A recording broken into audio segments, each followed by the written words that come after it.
So what was your general takeaway from this prompt about did Jesus say he was God in the New Testament? Yeah, this is one I wish I would have gotten up for.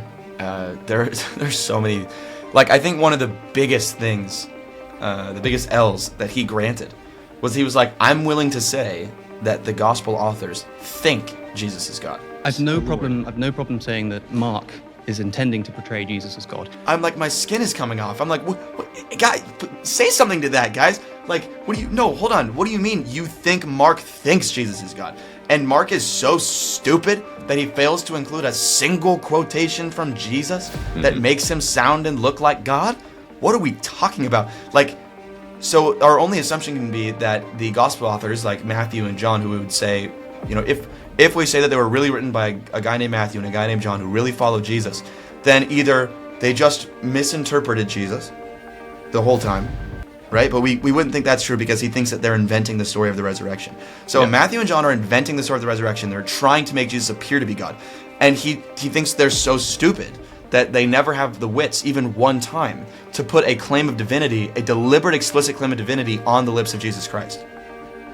Yeah, so they think he's God, and it's undeniable that they think he's God. It's very evident within the text they think he's God, and they're willing to lie and invent stories about Jesus for theological reasons. But their main theological claim that he's God, they fail to invent a single quotation from Christ that makes him sound like God. What are we talking about? How did we get there? I think that was a huge giveaway. He gave up so much ground by granting that. Welcome to Indie Thinker with Reed Huberman. You're about to make the jump from the dishonest mainstream media into free and independent thought from key thought leaders on the subjects of culture, causes, politics, and faith. All right, welcome to the Indie Thinker guest show. My guest today is Elijah Lamb. Elijah, thanks so much for coming on. Thank you for having me. Good to be here. Yeah, man. I'm really excited to talk with you about the Jubilee debate and what took place there. Before I do that, give those who are listening / watching just a little bit of a brief bio, let them know who you are and kind of what it is that you do. Great. I am a preacher and teacher. I live in Los Angeles, California. I'm a part of a really amazing church here. And I spend a good bit of time throughout the year traveling to different churches and organizations, conferences and youth groups and Sunday mornings across the States and across the world a little bit now, which is cool. And I'm a part of an organization called Theos University, which is like an online, it's like Netflix for theology, basically. Yeah. So I talk a lot. That is what Me too. Me too. Me too. My kids are well aware. I do devotion with my kids at night sometimes, and I think at some point in time they're like, I don't understand half of what you just said, Dad, and it is bedtime. But it's a good way to get them to go to bed. Have theological conversations. Well, that's cool. So tell us. Daily systematic theology readings with your children. Yeah. You know, that'll knock them right out. Absolutely, brother. They will appreciate it later in life. That's the hope, anyway. So tell us a little bit about what you do with Theos. So are you teaching classes with them, or what's your connection? Yeah, so I've done 4 courses with them, varying in length and subject. But yeah, I do a few courses with them a year on different theological, cultural issues, and I don't know why they let me do that, but they do. I'm like the youngest on staff by like 20 years. Yeah. There's lots of young people that work for Theos behind the scenes, but they let me talk, and I haven't figured out why yet, but I really love it, really honored to be a part of it. I've done courses on early proto-Israelite religion, which is weird. I've done courses on ancient heresies in the church and lots of church history stuff, and then one on how to save Gen Z and how to disciple young people today. Love it. That's great.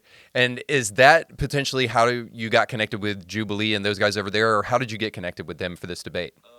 I've been watching Jubilee for years, and I've been on their casting call emails for a very long time, since I saw their first ever Christian videos that they've done. So they've had Christians on many times. Right. And I've been waiting for the opportunity to do one. And so I saw that in the email like the day they sent it out, and I freaked out. My heart was racing. I was like sending it to a bunch of people. It's like, oh my gosh, I have my opportunity to get on Jubilee. I can't believe this is going to happen. Yeah. At that time, did you know who you were going to be debating with? My immediate guess, as soon as I saw it, was Alex O'Connor.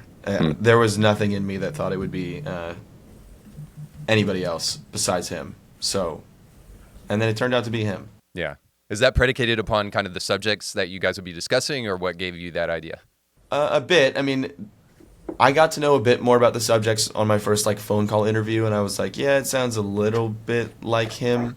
But honestly, they just sounded like generic atheist questions. I just figured if they're gonna bring somebody on, you know, it's got to be someone who's kind of like poppy and hot, and like everybody likes them, and they're an atheist. Like, it's Alex O'Connor. Right. Yeah, I mean, he really is like the atheist online. And so, what was your experience like with them throughout the debate, but also in just like working with them? Yeah, I mean, it was the staff at Jubilee is really great. It was really cool. It was a really great experience.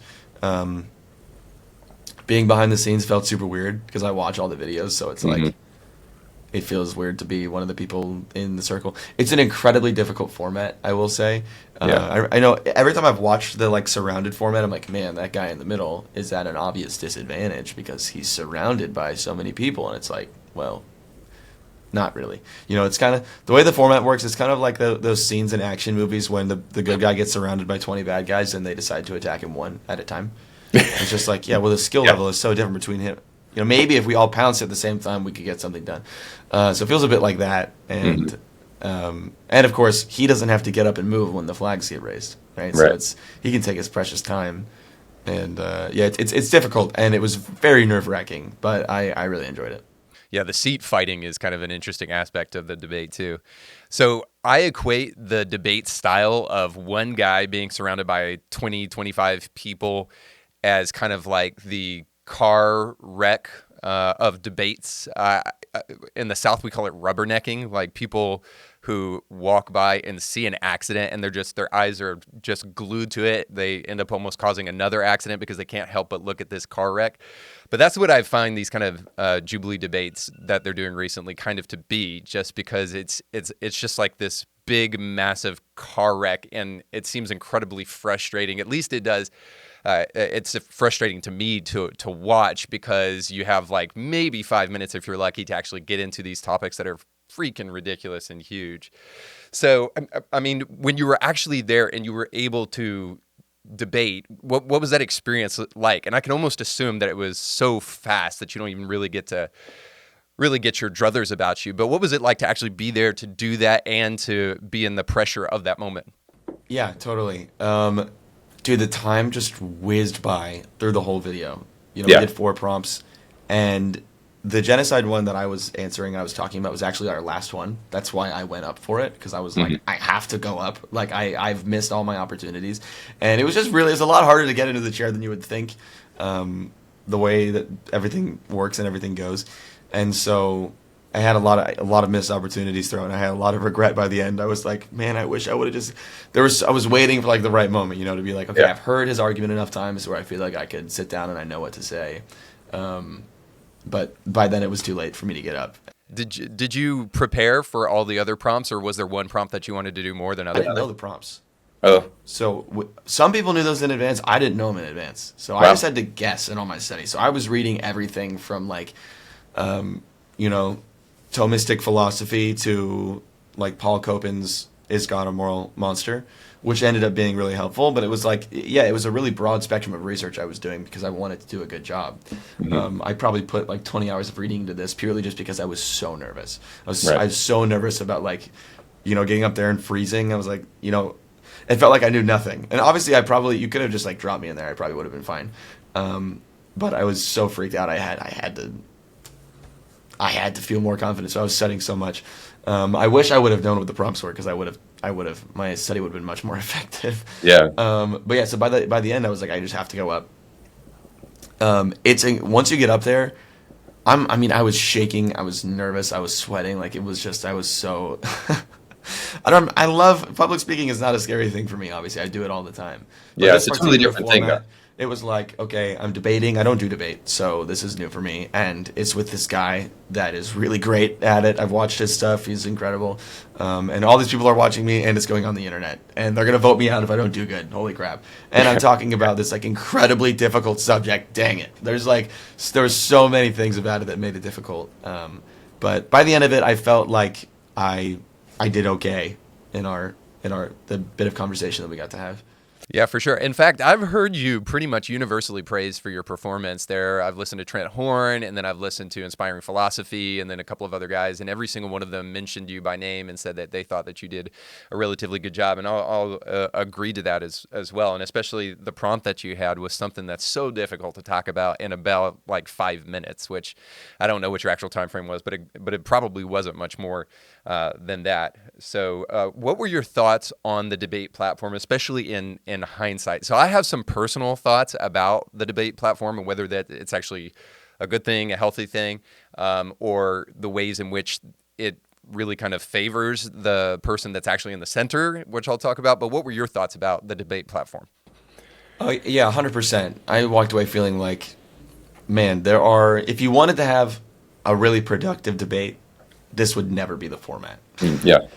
So it's it makes it feel like a game show, and that's okay. Like they're doing a YouTube. I get it. They want people to. So there's a game show. The flags just feel very like game showy, and I think that's what's happening. And so it feels that way when you're there. Sitting down, it's like, yeah, this isn't going to be. And I know because I'm a bad person, and every time I just wanted to turn to get up, I put my flag in the air. I was like, okay, you've had your 3 minutes. Like, this is kind of going somewhere, but not really. And I feel like I have the point that's going to pile drive him into the grave. So just let me get up. And then of course you can't get up because somebody else is going. It's like, oh man, this is so like difficult and defeating. Like I wish there was a bit of a different format. Yeah. So I mean, it's tough and. There definitely would be more productive ways of doing things. But then again, if people wanted to watch a regular debate, then they would do that. So, sure. Yeah, I get it has its place in the market. But my thoughts on the debate is simply that it favors the person that's at the center. Now, that may sound weird to people because you're surrounded by 25 people. But especially with the Alex O'Connor debate, what I thought that it did was grant the premise for Alex way too much and put the people who were around him on the defensive. So there's so much explanation, especially in the first prompt, where they talk about the suffering of people, and he wanted to keep on talking about the suffering of the animals and whether or not that means that God's unlikely to exist. And then I would also say the second prompt too, in terms of genocide, that kind of thing, that it granted premises to Alex that I would never grant to him in a debate. The first of which would be the fact that he can develop a moral philosophy. And now throughout the debate, he said that he's not doing that he's not making a moral claim when he says that it's unlikely that God can exist because of suffering. But I think that that's silly, and I would love to drill down into that because I think that that's, of course, absurd, because what he is saying is that suffering is bad. So he's making a qualitative claim there about suffering, and because it's bad, therefore God must not exist. And the problem with that is that when you start making those kind of qualitative moral claims about suffering and whether it's good or bad, the naturalist has absolutely nothing to say in terms of their worldview as far as moral philosophy is concerned, because if he's a naturalist, as he is, then ultimately this is just a byproduct of evolution and it's neither good nor bad. But even if that's not what he's saying, and he's just simply making a rational claim when he says that it's unlikely, well, the naturalist really can't make a rational claim either, but he gets to get away with that because the debate prompt's already been chosen, and then now the people around him are on the defensive. And just to justify that, because I know how YouTube works, the naturalist can't make a rational claim because ultimately, if natural selection is the thing that's doing the deciding for us, then he's just making an observation of brute fact. Right? He's not making a rational truth claim because he can't ground that claim in naturalism whatsoever. In fact, 1 billion years from now, he might evolve out of the way of thinking that he presently has, and he could have a totally different opinion about what he's seeing. So if natural selection is true, then he can't make a rational truth claim. This is found in C.S. Lewis and Miracles. And just the idea that from flux, a non-intelligent, just mechanical chemical process doesn't produce rational claims. So the best that he could say is just simply that I don't know. But that's not the kind of the claim that we start off with. Yeah, the guy who went up the very first time, the very first prompt of that very sage is a friend of mine, the guy who was talking about the ontology of evil and all that stuff. Yeah. And I wish he would have had more time because he totally would have gotten there. He's like brilliantly philosophically minded and just would have absolutely gone this angle, but took so long sorting through the like weeds of what Alex's actual prompt was, Yes. which is that's what I think made the first one so difficult, is that his actual prompt is incredibly narrow and it's incredibly precise. So they like wasted all their time trying to figure out what he was even saying in the first place before they couldn't even really respond to it, and that's absolutely where he would have gone. My friend Austin, who was on the show, also went that route like a little bit. Like where are you grounding all of this? Where of course Alex is like, well, I'm an ethical emotivist, and I think that raises all kinds of questions for him. Yeah, and I I said this in my YouTube video response, and there were a lot of really angry atheists that at my at my point that I made. But I said, just to demonstrate the limits of something like emotivism, I said all I have to say is that it doesn't make me feel bad. Yeah. I don't feel bad about animal suffering. And then now there's no response to that other than to like try and convince me that I ought to feel bad about animal suffering. But if I just don't, you can't actually that defeats the moral claim completely. Right. And so all these atheists are like, oh, you think it's okay for people to torture their pets? I'm like, stop. I didn't say that animal suffering doesn't make me feel bad. I said was to debate to undo and to fight against the worldview approach he has. All I have to say is that it doesn't make me feel bad. That's just to demonstrate the limitation that's on his ethical approach. So I admire his honesty, but I 100% agree with you that it just kind of was taken as a given. And in many of the prompts, there were so many givens. Like, even in the questions of, did Jesus claim to be God? Well, I kept going, guys, we're just letting him move the goalpost. Because we'd get up and be like, well, not the Gospel of John, though. Yeah. Okay. Right. So it starts out with Jesus never claimed to be God in the four Gospels. And it narrows down to in the synoptics. And I'm like, wait, why are we letting him get away with that? Like, that's not the claim. Like, let's dial it back a bit and let's be fair.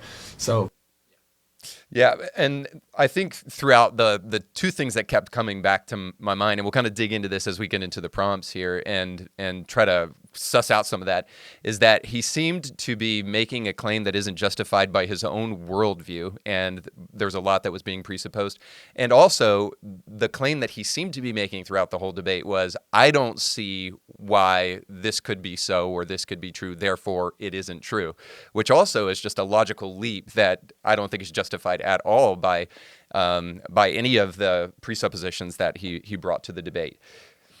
So let's talk about the first prompt then, and let's talk about human suffering and whether or not that means that God is unlikely. Now, I know that Alex wanted to immediately jump to animals because he finds that a little bit easier for him to dig into, and we'll probably get to that as well. But I'd like to first kind of talk about suffering in the sense that that one of the things that he said throughout to justify my kind of second objection to some of what he was saying, and I'd love to hear what you think about it, is that he said, if I was strangling a dog right now, would you stop me?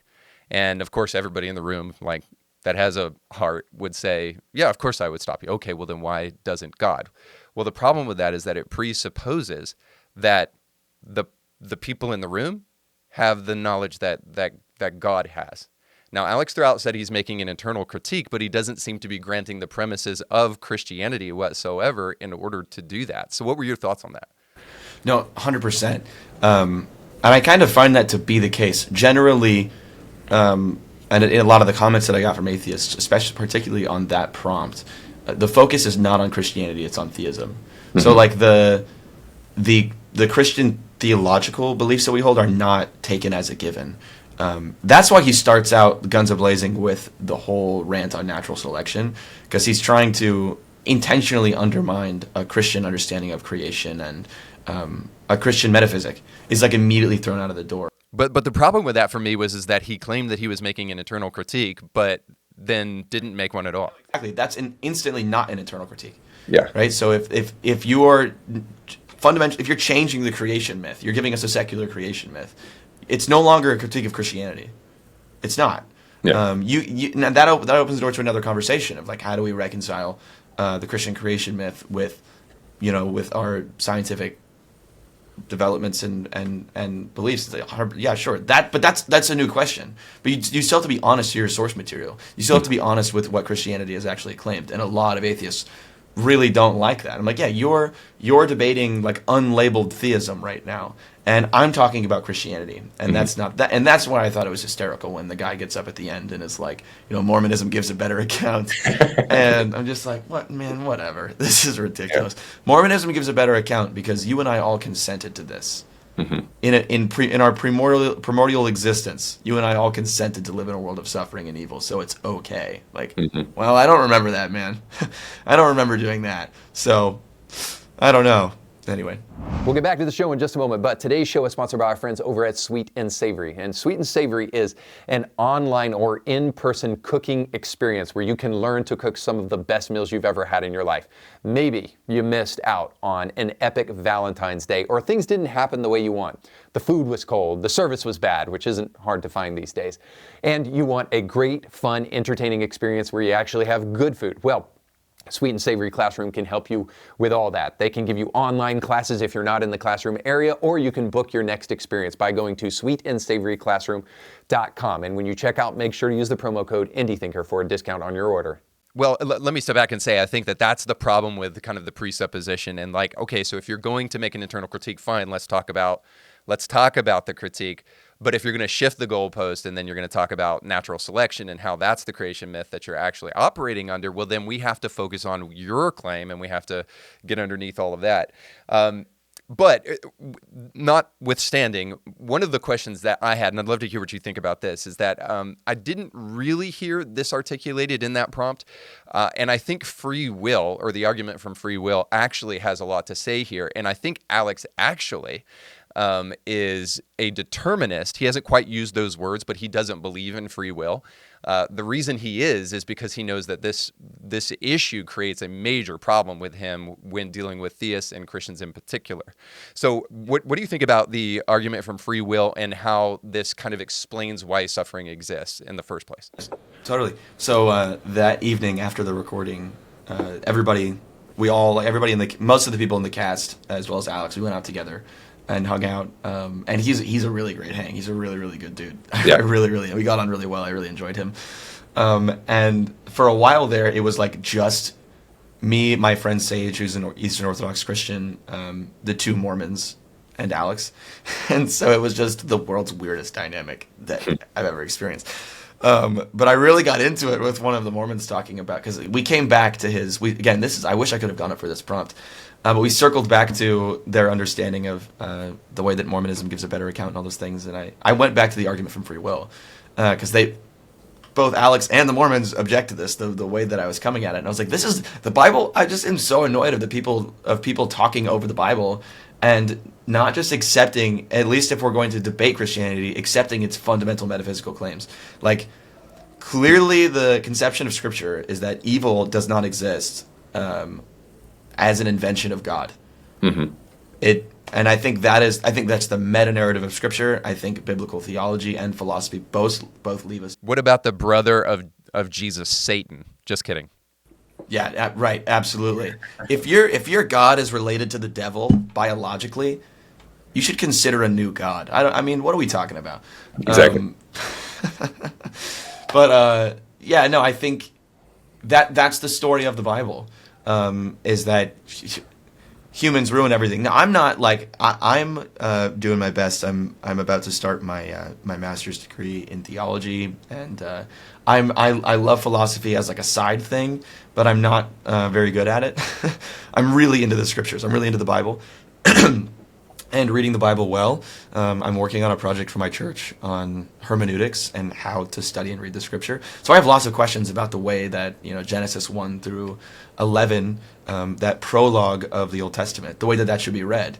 And as a person who's into philosophy, I wrestle with that a lot because it's where the Christian worldview fundamentally comes from. We get bits and pieces from other places, but Genesis 1 through 11 is generally understood to be the place where the Hebrew wisdom literature, the Hebrew philosophical literature, like the Proverbs and Ecclesiastes and the Book of Job, and then some of the deuterocanonical books, they're founded in the Genesis narrative as opposed to the law, which is what the prophets and a lot of the narrative sections find more inspiration from.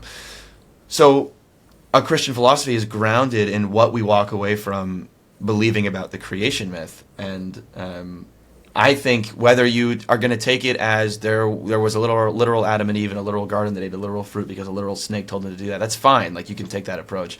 I'm just trying to wrestle with the text. And I think whether you take a bit more of an allegorical or a bit of a literal approach, you still walk away going, the lesson the Bible is communicating to us is that being image bearers, which is a metaphysical claim in Christianity, being image bearers grants us the ability for autonomy. That is grounded in our godlikeness. We have the capability to be autonomous and to remake ourselves into the image of something else. And that's what the eating of the fruit does. It's a willed defiance of God.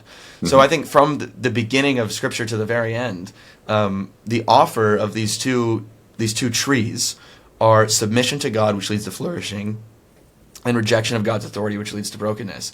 And Moses, the author of Genesis, is just trying to communicate to us that human beings chose autonomy, chose to reject the authority of God, and it invited suffering and evil into our world, which then gives you a really easy angle when you go to animal suffering is, well, humanity was made in the image of God to rule, to have dominion, and that dominion has been utterly broken because the ground is cursed, and now animal and human suffering have both become a part of our lived experience.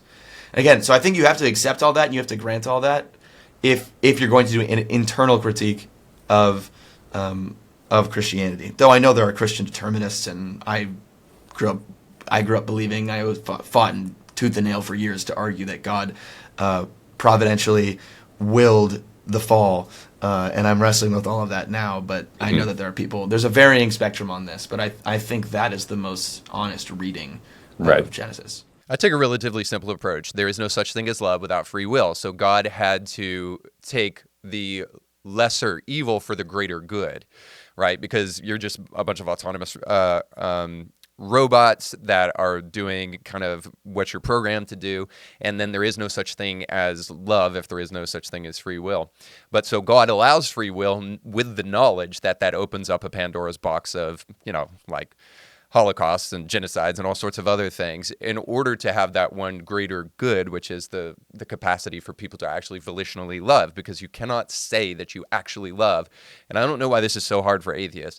It is impossible to actually say that you genuinely love somebody if you were simply programmed to do that, but you don't make a free will choice to do that. But with that being said, my claim here, and I'd love to hear what you think about this, is that, and atheists love this claim as well, is that because we have free will, the evil and the suffering that we experience here on this earth is not even like God with a chessboard and he's like putting the pawn there just to kind of test you and see if you can overcome that suffering or try to figure out, the game of trying to figure out God's divine will in the midst of suffering. But actually, a lot of the suffering that's on that chessboard simply comes from us. It comes from our doing and from our own free will. And I argue, show me the suffering, and I will show you how it is anthropogenic. So what is your thoughts on that? Like the vast majority, I actually can't think of an exception to this, and I've had a million different atheists try to reject this and have not yet actually had a successful rebuttal to this. But what is your thoughts on the claim that the bulk, if not the entirety of suffering is anthropogenic? Oh, yeah. I think if not all, then most of human suffering is... Well, I think, first of all, most human suffering is self-inflicted. Mm-hmm. So even on an even smaller scale than just caused by other humans, most of my suffering is caused by me.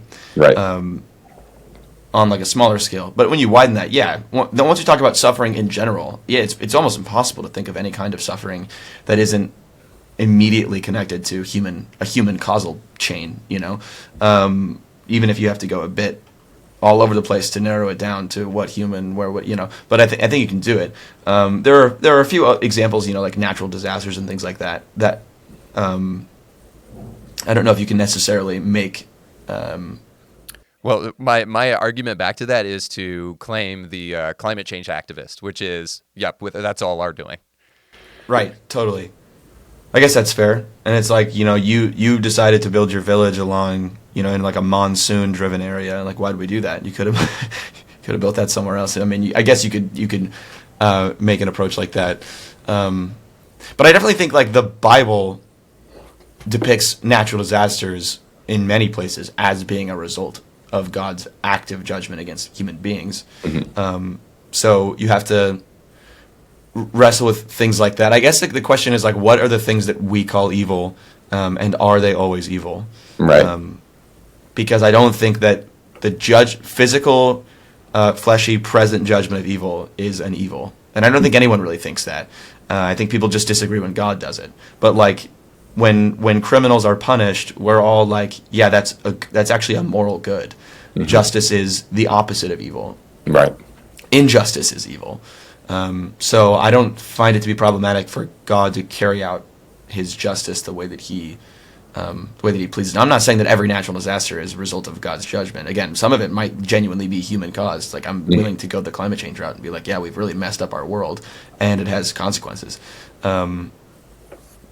I'm just considering some of that stuff in the Old Testament. You know, obviously the flood's like a really obvious example, but there are many more.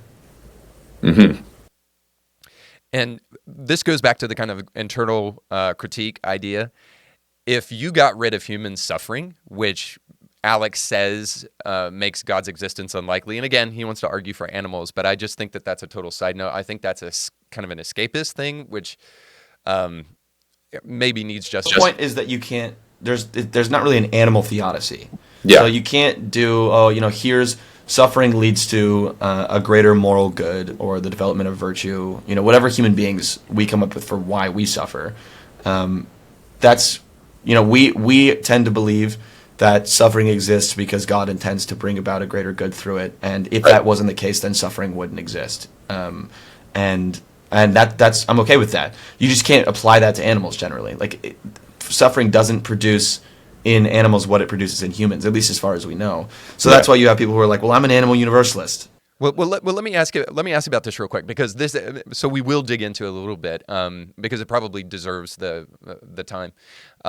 My problem with quickly jumping away from humans and going to animals is that animals aren't moral agents. So suffering, by virtue of that, has to be considered differently. Do you agree with that?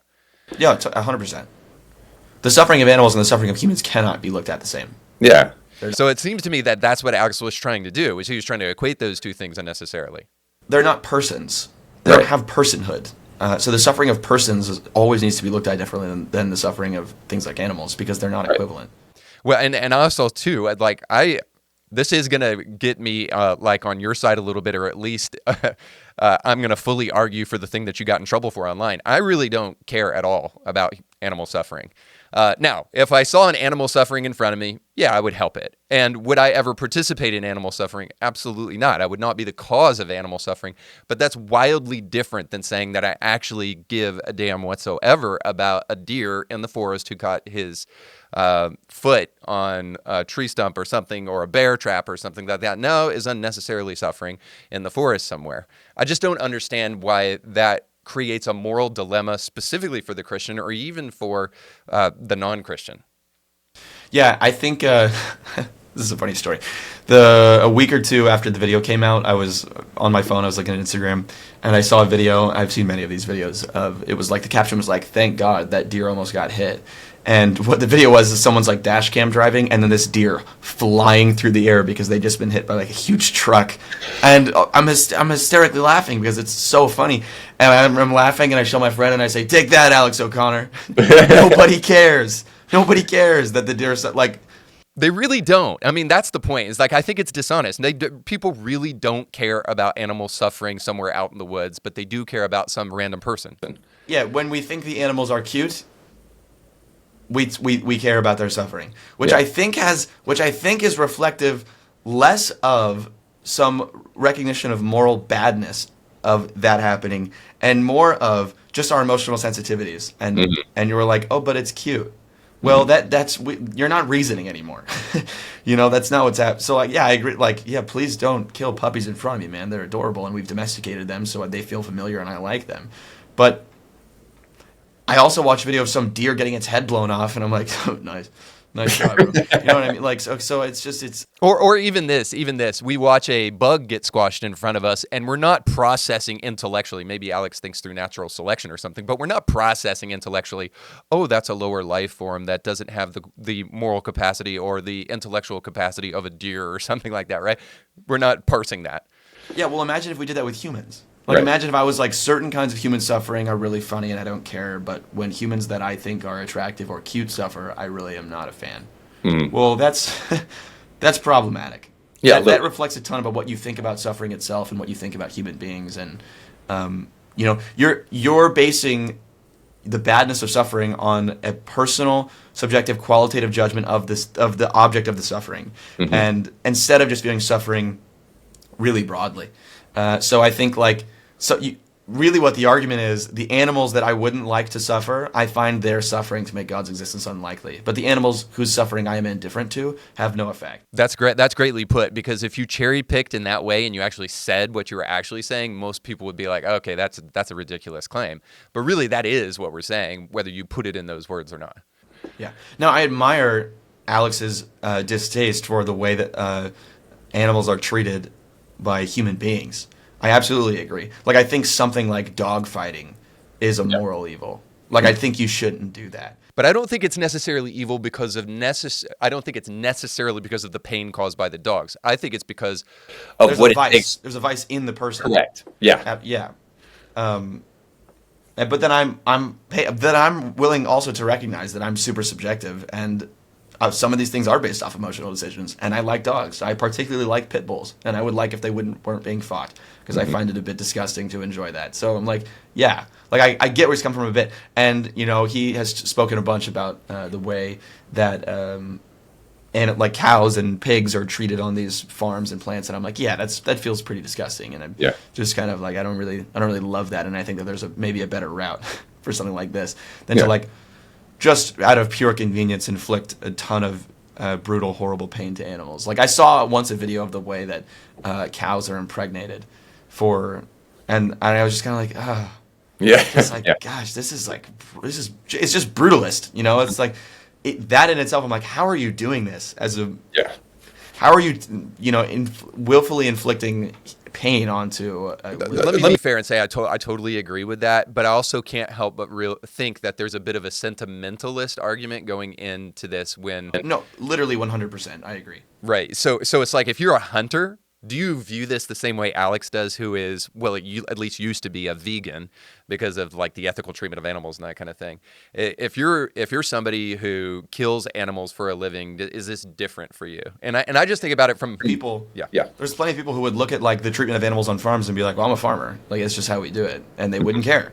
And so I'm just like, yeah, I'm prone to those sensitivities. I'm prone to that, and I totally understand it. But I don't think it can follow from there that it makes God's existence unlikely. I think that's a huge... Yeah, that's the point.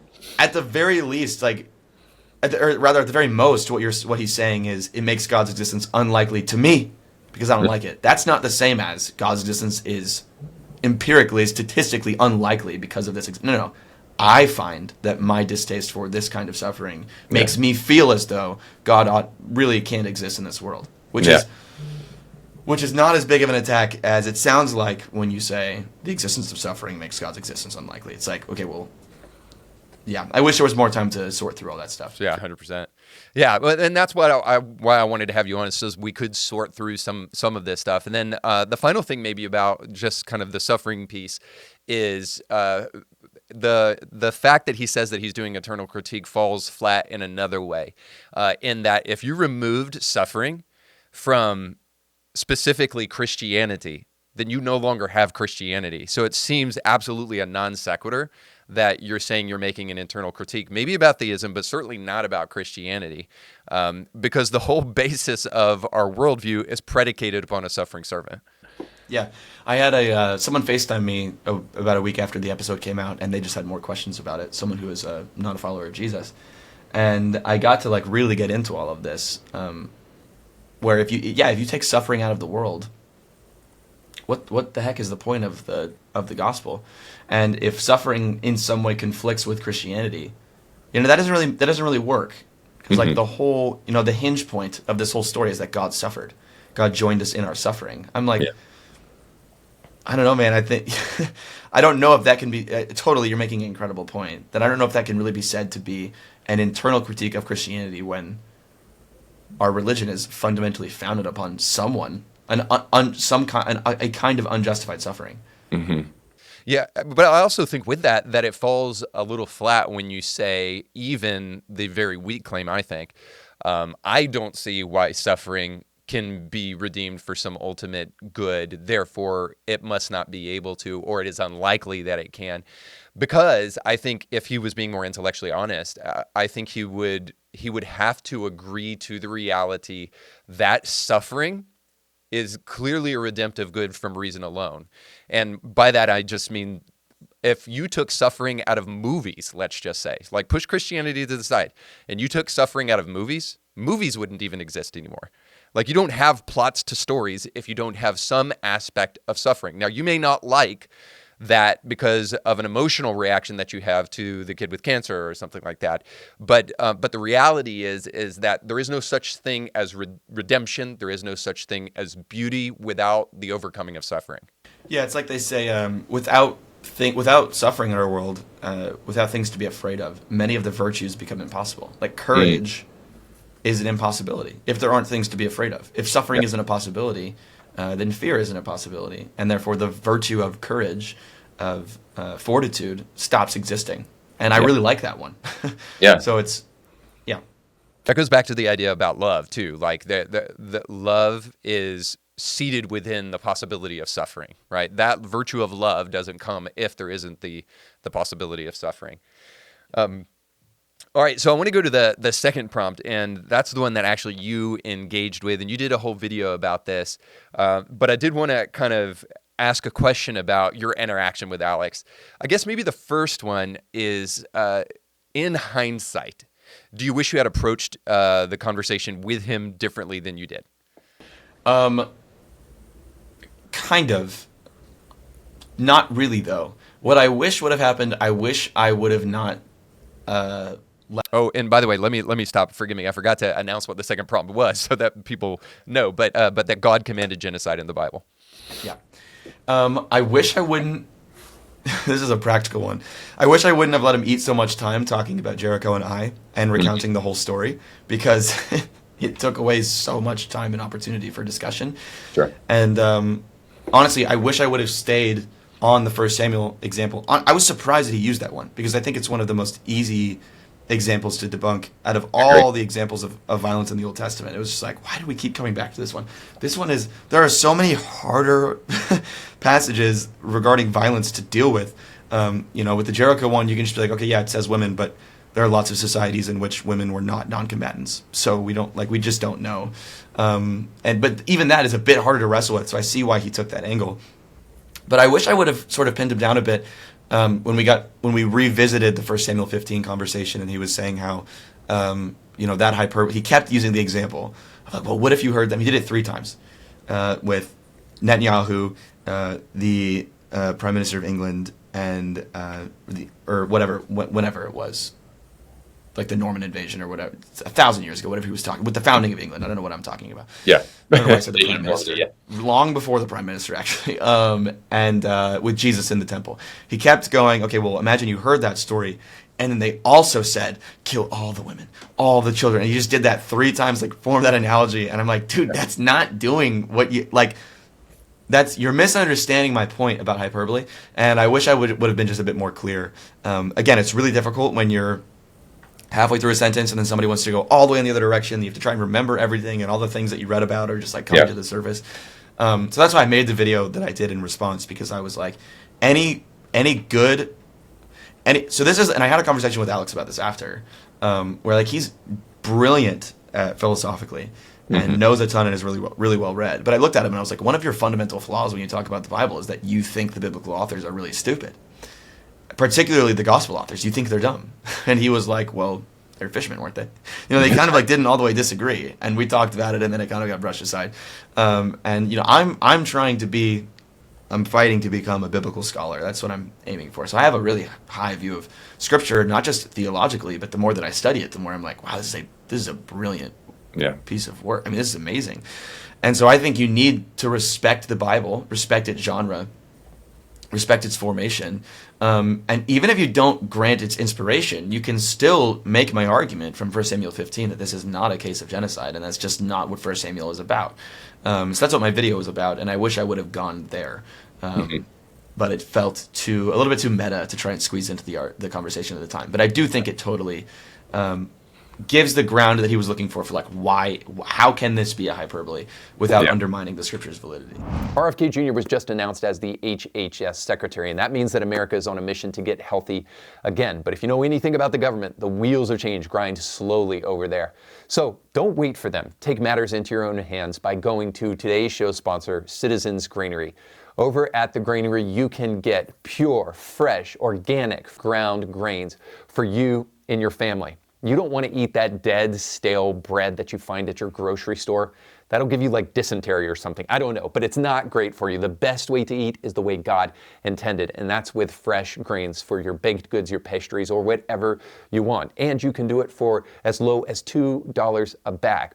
Now, to see everything that Citizens Granary has to offer, go to citizensgranary.com, where you'll find not only recipes for some of the best things that you'll ever taste, but also all the different kind of grains that you can purchase for you and your family. If you want to get healthy again, this is the way to do it. And when you check out, use the promo code IndieThinker to let them know that we sent you. I mean, what you just said there kind of underscores and highlights the nature of these debates. Does it make you want to just slap people when they say, well, I would have said this? And it's like, yeah, but you don't know what it's like to actually be in that moment and have 5 minutes. Yeah. It made me want to have mercy on anyone in the debate more because it's incredibly difficult. And it's like, like you right now, as you're watching both of us speak back and forth with no pressure on you, are thinking of really good responses. Mm-hmm. I'm sure you are. It's hard. It's harder than that. It doesn't feel that way once you sit down. So yeah, as soon as I got up, I was like, oh man, there are a million things that I should have said. And a lot of people were a lot of the critique I got was from Christians.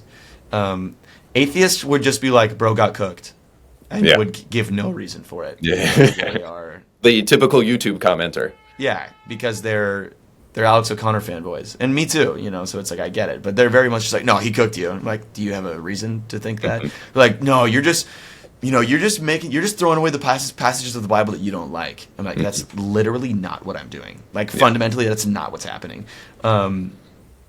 Christians were the ones who were the hardest on me because they really wanted me to like come down and sit down and be like, yep, it is genocide. God can do whatever He wants, and I don't have a problem with that. And I'm like, you guys are cringe. Like I if that was the most natural, honest reading of the text, then that's what I would do. But I don't think that's the case in First Samuel. So that's why I'm arguing from a different angle, right? Like, I do believe He who sits in heaven laughs, and He does whatever He pleases, 100%. Because I'm approaching with with Christian assumptions, with Christian presuppositions about who God is. I'm like, yeah, He's good and He's just. He can do whatever He wants. But all these Christians just wanted me to come down. You're sissifying the Bible. You're feminizing the story, and you're making it palatable for non-believers because you're ashamed of God. And I'm like, oh my gosh, how did we get it? That's not what's happening at all. Well, I can tell you beyond a shadow of a doubt, the best debaters on the planet are the people who have never debated ever in that kind of setting whatsoever. So that's kind of the typical thing we can expect online. However, I am curious about this one thing. I totally understood what you were arguing, and it almost sounds like, and you can correct me if I'm wrong, it almost sounds like you're arguing from a bit of like source criticism maybe, or a textual criticism when you talk about hyperbole. But I am curious, and you can respond to that too, but within that, I'm curious if you felt like, I may sound like some of those YouTube commenters now, but I'm not making an indictment, just your thoughts on the aftermath. If you felt like you conceded too much by chalking up what was spoken in the Bible to hyperbole, to Alex, and opened yourself up to critiques of, okay, well, now you don't think the Old Testament is authoritative. Yeah. My rhetorical approach, like, wasn't super strong, and because I was so nervous. And I recognized that, I kept saying things like, and I can see how that could be problematic. And I wouldn't, if I could go back, I wouldn't use that language because I don't think it's problematic. So I do the same thing sometimes. Yeah. But I just want to I want to be able to finish my point without them interjecting and going, oh, but here's why I think that's wrong. So I'm just like, sure, I see why you would think that's problematic, whatever. But give me a second to like build. So that's what I was trying to do, and it didn't work because I got cut off anyway. Yeah. After doing that, but it's no, I think again because I'm focused on the Old Testament. You need some wrestling with of like how we're going to interpret it, and not all of the Bible it can responsibly be read as it means whatever I think it means when I just read it. I'm trying to recreate the world of the author through the literary context. So I'm looking at like what's being written, what's their language choice, what rhetorical devices are they using, what is happening in the literature, and how does it help me make an estimation of what the author was trying to say. So as much as I'm like, yeah, like the appearance of this quotation in the narrative introduces a new a question of like what's going on. Mm-hmm. Like why would is God allowed to say that? And I don't think what I'm doing is taking this long roundabout way of saying, well, I don't think God would say that, so I'm just going to say he didn't. Mm-hmm. Genuinely, that's not what this is. I think 1 Samuel, and I argued in my video about this, 1 Samuel is not it's not a prophetic book like Isaiah or Jeremiah or Ezekiel, who we would generally believe were writing down exact quotations that they heard from God. The author of Samuel is not concerned with that, and most importantly, he wasn't there for the events. So whoever's writing this is not there when God says, hey, Saul, go attack such and such a place. He's not. This isn't like some guy. This isn't a picture of like what we would imagine as Matthew, taking notes during Jesus' missionary journeys and writing and keeping track. That's not what's happening. We have someone. It's the same thing for like the Book of Ruth, right? Whoever wrote Ruth wasn't there. Whoever wrote Ruth is writing Ruth to give context to the Davidic throne. That's they're writing about David, and I think. I'm sorry, I'm such a roundabout answer of questions. No, it's great. How I think about them, but I think with a biblical theological lens, if you trace the narrative from Genesis 3:15, the introduction of the proto-evangelion of the one who's going to come through the seed of the woman, the Bible has this constant through the Old Testament looking forward effect, and those themes are picked up when Jacob is prophesying over his sons, and much to the reader's surprise, he doesn't give the messianic blessing to Ephraim and Manasseh. He gives it to Judah and promises that there was going to be a leader from the line of Judah who's going to come and sit on a throne and lead. And those themes come up in the book of Numbers. There's several places where we get the impression that Moses is anticipating through his writings that is going to come. So when it does happen, when David does become that king, the reader is going, oh, this must be who was talked about in the book of Genesis. So the climactic point of Samuel is 2 Samuel 7 when God says, no, there's one who's going to come after you, who's going to sit on your throne forever. This promise is not fulfilled in you, but it'll be in your line. So that prophecy is pushed forward further again.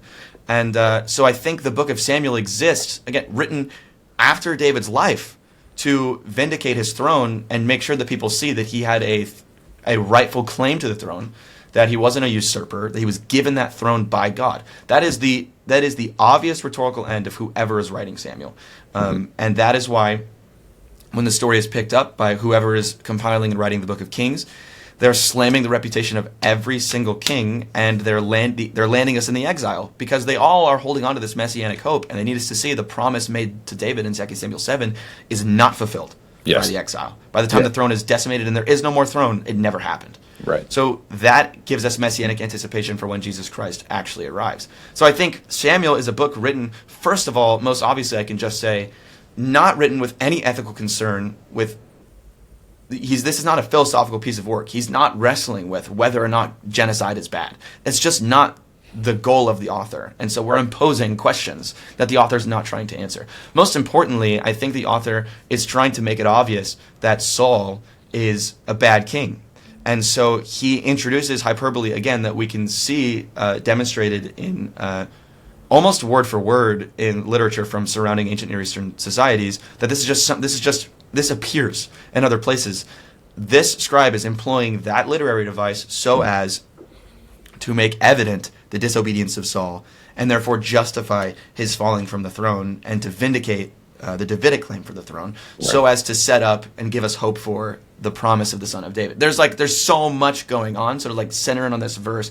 That's why I'm like, I have this super long answer, and people, anytime something takes a long time to answer, people feel like it's a cop-out, and I think that that's cringe. I think I'm trying to wrestle with an incredibly ancient text. Well, there's this too. There's the idea, and I think Alex fell into this trap actually because he's not a textual critic, nor am I, but I know enough to know this, that the idea that a Old Testament author or even a New Testament author employs hyperbole all of a sudden negates authority to the text or inspiration to the text is a total non sequitur to me. Just because there's a rhetorical device or an editorial device being used, it doesn't necessarily mean that that isn't history or something that's unreliable. Yeah, that doesn't undermine inspiration whatsoever. Like, there's not an evangelical understanding of inspiration historically that's undermined by a biblical author writing it like a book. I mean, that's what we ought to expect. And I think that's why I'm like, as much as it's a difficult argument to try and make that quick, and I'm sure I could have come from the angle of, you know, God is allowed to command whatever he wants, and I do agree with that. I think in the text that he's bringing up, that he's reading it dishonestly, and that a lot of Christians read it dishonestly, and that it's not the most responsible reading of the text. And that's what I'm trying to get to. I want people, I'm concerned about the Bible. I love the Bible. I want people to know how to read the Bible. So as much as I'm still learning from what I've learned about reading narrative, and particularly about that specific book, it seems to me that that is more than likely the most obvious reading. If we had some reason to believe that the author of Samuel was trying to write prophetic literature, like Isaiah or like Malachi or Obadiah, well, that would, and that's a different genre, so that would introduce new questions, and then my angle wouldn't be permitted anymore. Right. But that's not what Samuel's doing. Right.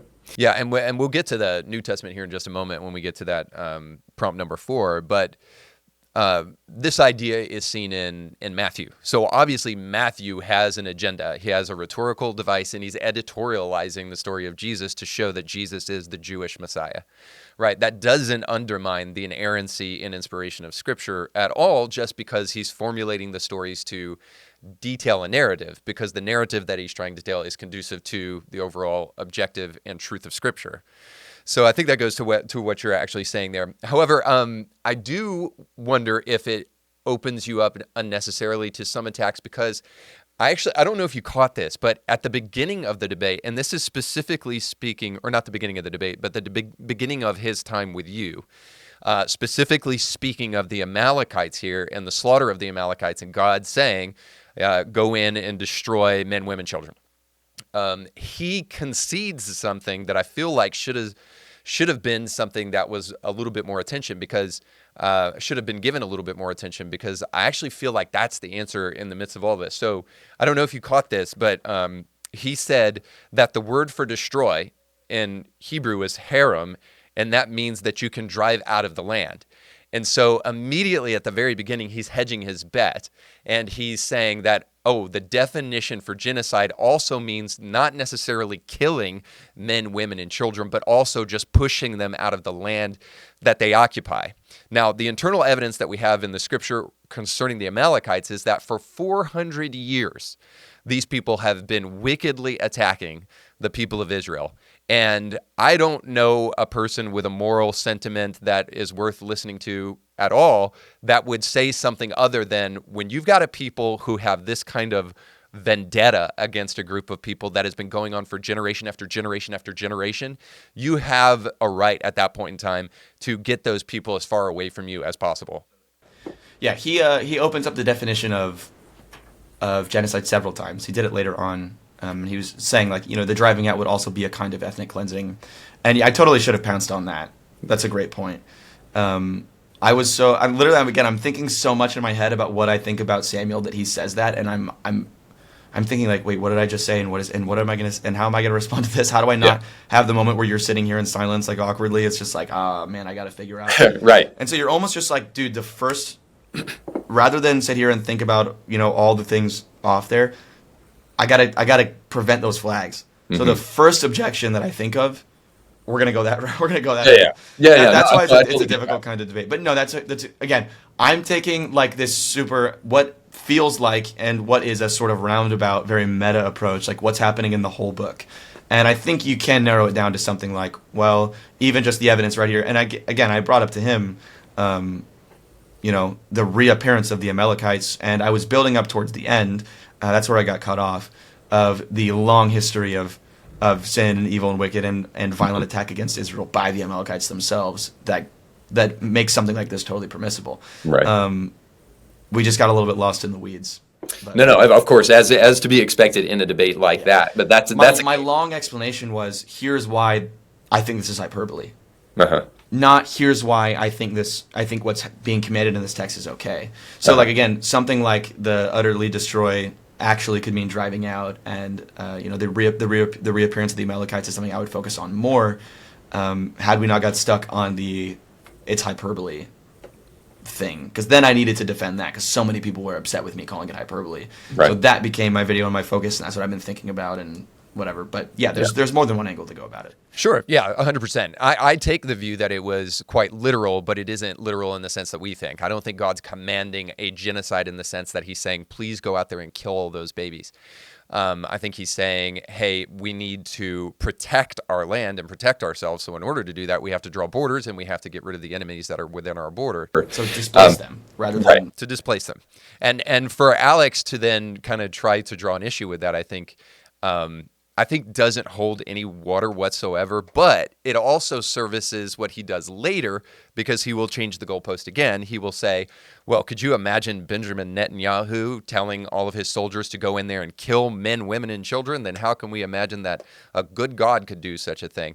But the problem is that if he's already conceded the point that drive out means get rid of, and in that way, then yes, I can see Benjamin Netanyahu saying, go in there and get rid of Hamas, and in the process of that, there might actually be civilian casualties and that kind of thing that take place in the midst of trying to get rid of an existential threat.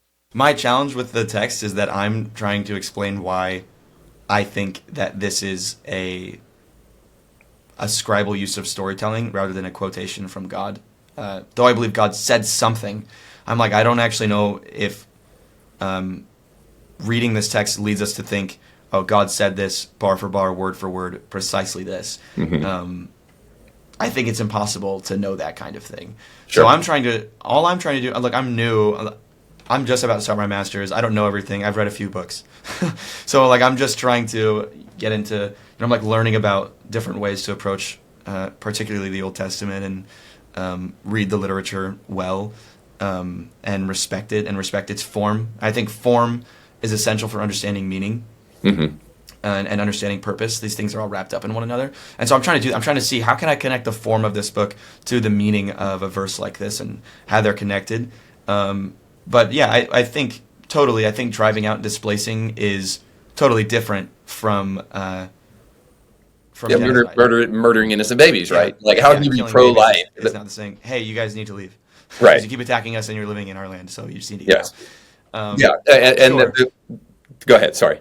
No, yeah, I'm with you. I mean, I would expect God to have a better military strategy than Netanyahu, but at the very least, I get the analogy that you're making. Yeah, I've made that analogy before in the past, just because I think that it's something that flies in the face of our modern day moral sentiment, which is another problem that I have with this debate. Right, is that if you were being harassed by a group of people for the course of about 400 years, being attacked from behind, as it says, is like the sin of the Amalekites in the first place.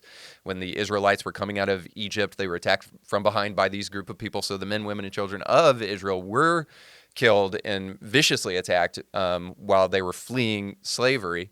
And then God doesn't actually command what happens in 1 Samuel 15 until about 400 years later. And at that point in time, we can't, if we were to put ourselves in those people's shoes, I'm just imagining that we would feel very differently about the kind of penny ante moral ambiguity we feel about this passage. And we would say, no, protect your home. These people mean you no good, and they never will mean you any good. So yes, displace them. And I think if we're willing, and if Alex was willing, and he was, to concede the fact that that's what that means, then I think, well, now we're not dealing with really an objectionable moral claim. Now we're dealing with a question of whether or not you're willing to be intellectually honest about what the text actually does say, if we do take it literally. But I don't see. Go ahead. It reminds me of some of the like Ordo Amoris conversations that have come up as of late in American politics. 100%. Like we would expect the Israelites to love their nation and their families first. And when you're being regularly attacked by a neighboring tribe, it kind of just does make sense. That actually introduces the problem of Saul taking King Agag as a captive, because they want revenge. They want to elevate themselves over the Amalekites, and so instead of just driving them out and washing their hands of it and being done, Saul wants to like vindicate his throne and show how awesome he is. He's like, guys, our like 400-year-old enemies, look, I just took their king, and I'm gonna make him disabled and make him sit in my court. And God's like, what's wrong with you? Like, no, that's not what's going on here. Like, I'm getting the glory from this, and what you're doing is wrong, and it's prideful. So this was not, that's a great point. So it's not about some merciless killing of men, women, and children. This isn't about some big brag about killing all of your enemies. It's about protecting your people. And in the spirit of that, driving them out would be exactly within that same heart. All right, so let's move on to the final prompt here. And that one was, did Jesus say that he was God? Now, this one I found the most amusing of all of them. And I don't know if you even heard, but I have a speculation. And of course, atheists love this one online too.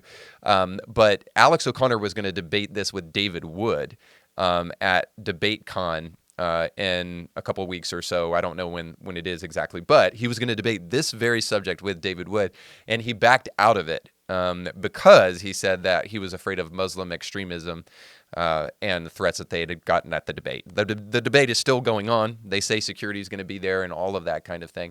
But my proposition there is that at the very best, now Alex is gutlessly afraid of militant Muslim extremists, or perhaps more likely, he is afraid of debating this topic with David Wood, because I think this topic is a real winner for Christians.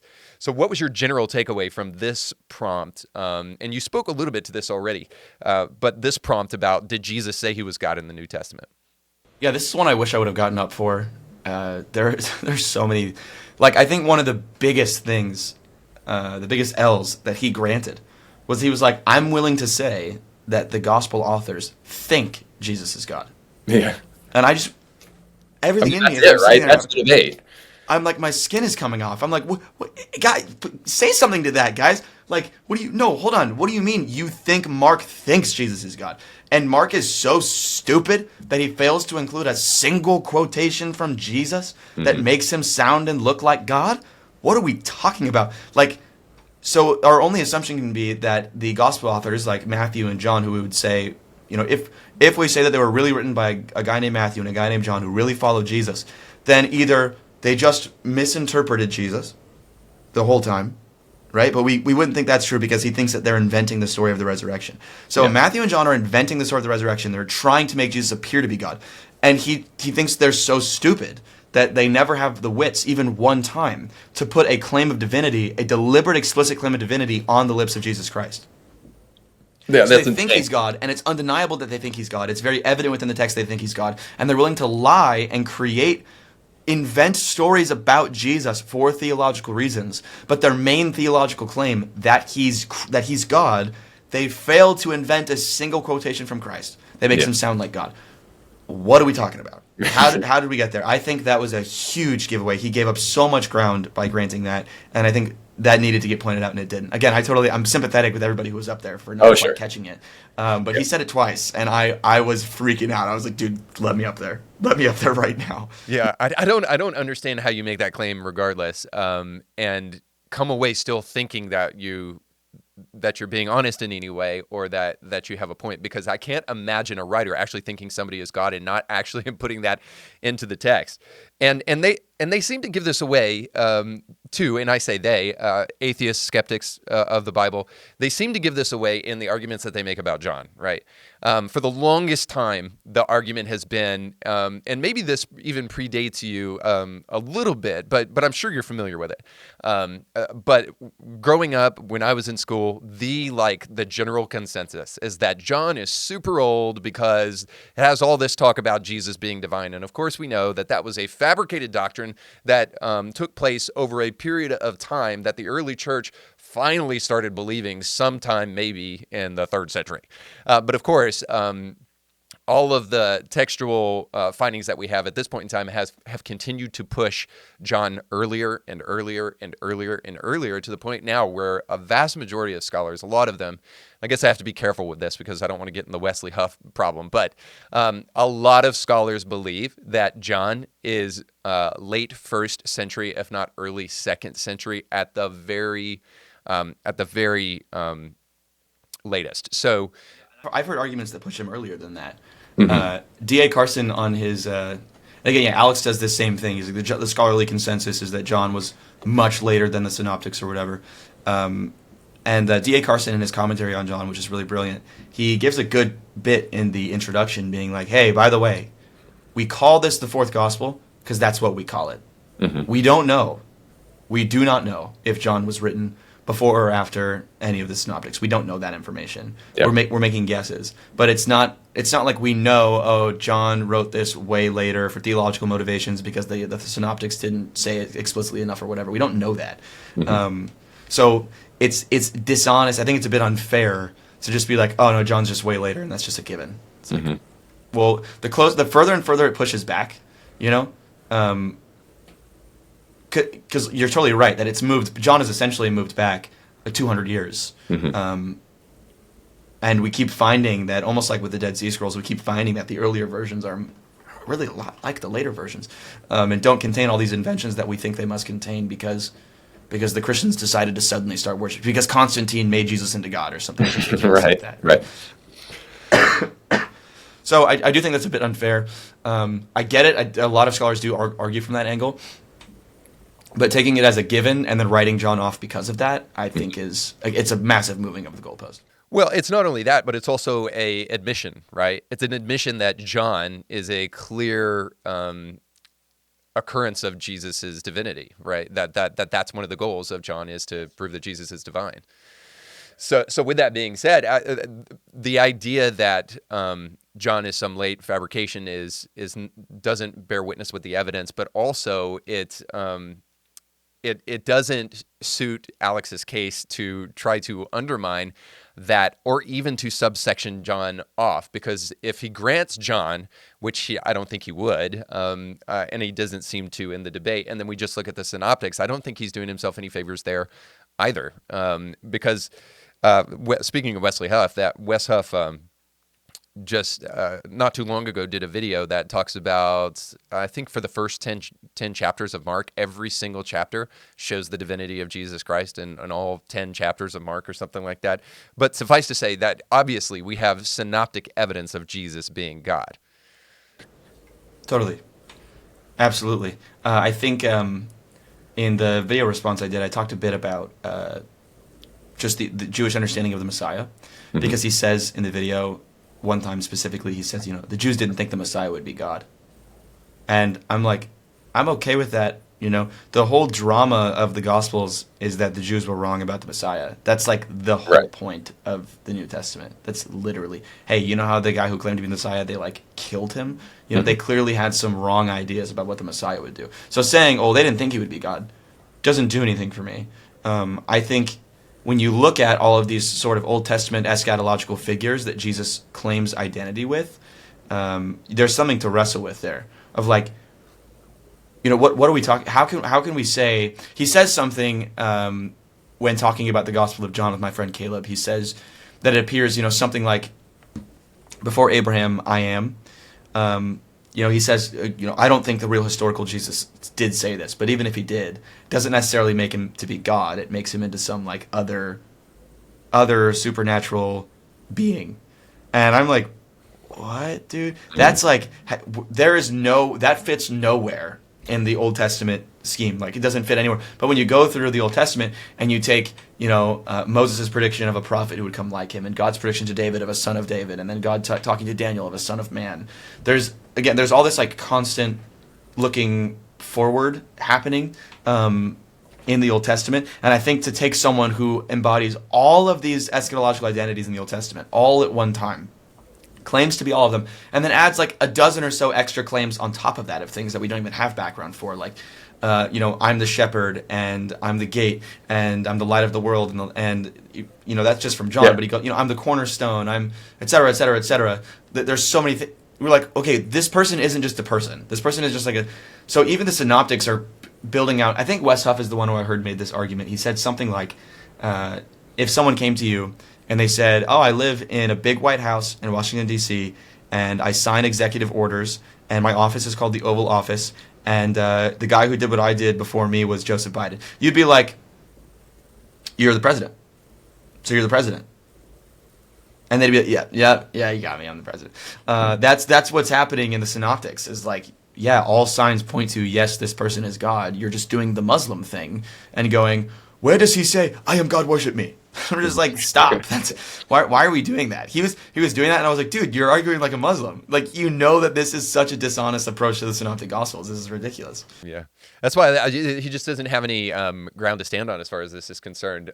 Even if you take John for granted and push that to the side and don't use it at all, because it's obviously littered throughout the pages of the Synoptic Gospels as well, not to mention without going through all of it individually.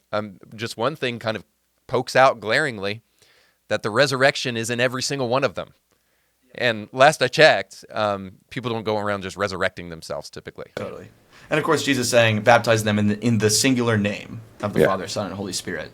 I'm like, all right, it's pretty intense. Yeah. I think that's a great point too, because you'll hear a lot of these skeptics, especially in online spaces and that kind of thing, say, nowhere is the Trinity represented in the Bible. And then you've got the Synoptic Gospels. Or if you say something like John, it's like, oh, well, John's just, that's later. You can't include that. And then you say, okay, yeah, well, what about like the whole Great Commission thing where we're supposed to baptize in the name of the Father and the Son and the Holy Spirit? And so it's like, you don't baptize in the name of somebody that isn't God.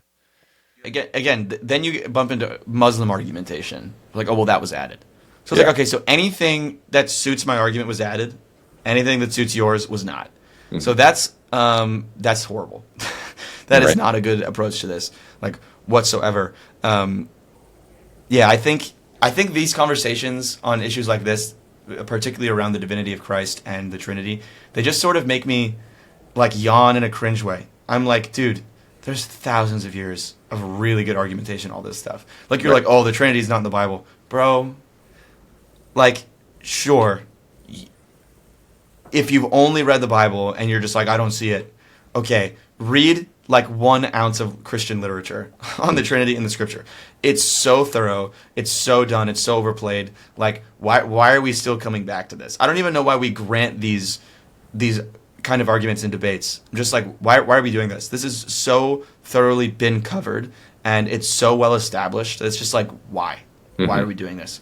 Shouldn't the burden be on you to just like go be well read and just go learn this stuff and then come back and maybe we can talk about it after? But if you have no familiarity with historic Christian theology, then why are we talking about this? Yeah. In wrap, that's kind of like what I thought about the whole debate in the first place. I felt like so much of what was discussed in the debate grants too much of a premise to Alex, where there's a whole world of justification he needs to do from a naturalistic worldview to justify so much of the things that were talked about in the very first place. But that being said, the debate style is the debate style. We get to kind of come and do these kind of things after the fact and kind of hash it out a little bit further, and hopefully in some way it's been meaningful to the people who have watched/listened in order to kind of sort through these things, so that if they have conversations like these in the future and you're not going to have a flag waved in your face, you can actually engage these things in a substantive way. What do you think? You going to debate in the future? Do you have anything else coming up that we should know about? No debates planned, though I would like to. I enjoy it. I didn't love sitting in a circle surrounded by people, so I would like to debate somebody that isn't in that format eventually. I would love to talk to Alex again. He's a champ. I love him. So that would be a whole lot of fun someday. I told him, I was like, if I'm ever in the UK, we'll go to a pub and get in each other's faces about theology or something. But yeah, he's an incredible guy. He was so charitable. He'd make a great Christian. Yeah. Oh, the one thing I've always said about him, although there is some contempt that I have with some of his arguments, but I've never had contempt with him as an individual. I've felt like he's such a far cry from the militant atheism of the past that I do give him a lot of credit in terms of engaging the debates that he has done with a bit of intellectual integrity. Yeah, when we were hanging out, I sort of looked at him and I gave him a hard time about it. I was like, "You're way too smart to be using those low-hanging fruit arguments. Mm-hmm. Like, you know that's the," and he was like, Yeah. a little bit. I'm like, so everybody knows it. When he throws out the Bart Ehrman thing, Jesus didn't claim to be God. Every Christian with a brain is like, Yeah. he knows this is garbage. He knows that it is. It's just that most Christians can't defend it very well. So it's like, yeah, sure. And that debate format, I'm like, totally. Honestly, I wouldn't whip out the big guns. Like I don't feel any contempt for him for the arguments that he chose to use in that video. In part because they definitely were like, here's the arguments we want you to make, and here's the things we want you to say. And in part also because I'm like, yeah, if I don't know who's going to get up there, I'm probably not talking to some classically trained Christian philosopher. I'm probably talking to somebody who has no idea what they're talking about. Yeah. So these ones are like these are the arguments that most evangelicals can't handle. Mm-hmm. So that's just what I'm going to do. And it largely worked. Mm-hmm. Though I think there were a few moments he genuinely had some people who were like, in recognition that, dude, this sucks. This is not a good prompt. Well, your conversations outside of the fact, I think, kind of bear witness to this. But I also think that regardless of the Trent Horns and the others out there who kind of praised your debate performance, I think I kind of saw that too with Alex at the end of the conversation, because he shook your hand and said, "Good conversation." So I think that he knew that there was, that the conversation was going somewhere. So yes, he unlocked from the debate. It was like, that was good. It was like a bro moment. He was like, "Yeah, you got me. That was good." That was good. So I'd love to see that in the future. So we got to figure out a way to create a space, maybe like the Indie Thinker podcast or something like that, where Alex O'Connor and Elijah Lamb can actually have a substantive conversation. Of course, you probably do that on your own platform, but I think that would be epic, man, where you could actually really dig into some of this stuff. All right, dude. Well, thank you so much for taking the time to chat. Do you want to give a shout out for any of the ways people can follow you or find you? Yeah, you can just look up Elijah Lamb on Instagram. That's where I'm most sort of kind of a little bit active. And subscribe to Theos U. It'll be all over my page. It's in my Instagram bio. If you are wanting to learn more about theology, that is the platform that I recommend. That's who I work for. It's cheap, and it's really great if you don't like to read. So you should do that. Fantastic. Thanks for having me so much. Yeah, man. I appreciate you coming on. Guys, thanks so much for watching and or listening. And most importantly, like, share, and subscribe, and go with God. Our thanks again to our guests for being on the show today. Indie Thinker with Reed Huberman was brought to you by our sponsors. If you like what you heard today, please do us a big favor and give it a 5-star review and like it and share it with friends. And if you want to hear more awesome guests, make sure to check out past episodes. Indie Thinker is a nonprofit paid for by our sponsors and the generous gifts of people like you. In order to hear more great guests like you did today, please consider giving a tax-deductible gift by going to indiethinker.org. And just remember, your voice matters, but infinitely more when you think for yourself.